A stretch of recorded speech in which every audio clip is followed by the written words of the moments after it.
বিএনপির সাম্প্রতিক আচরণগুলো হয়ে উঠতেছে ভয়ঙ্কর রকমের ফ্যাসিস্ট।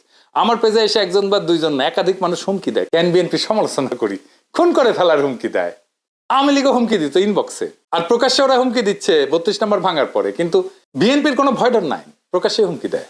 আমি আজকে একটা দেখাচ্ছি কি কারণে সে আমাদের দেশে আসতে দেবে না বা আসলে বাইসা থাকতে দেবে না, ওটা ওরাই জানে। এরা ক্ষমতা আসলে কি করবে আল্লাহ মালুম।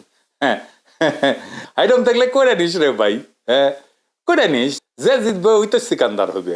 হাইডম থাকলে তুই আমাকে দেখে নেবো, আমার হেডম থাকলে তো করে দেখে নেবো। এটাই রাজনীতি।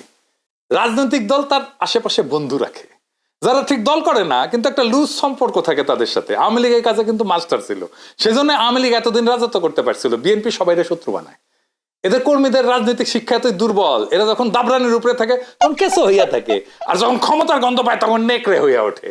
যাই হোক, এগুলো নিয়ে আলাপ করবো পরে, নির্বাচন আসুক, ক্যাম্পেইন করে দেবো, দেখাই দেবো জনগণকে কাদের ভোট দিতেছেন, দেখেন কিছুই হবে না হয়তো, কিন্তু আমি খায় না খায় কন্টেন্ট বানাবো।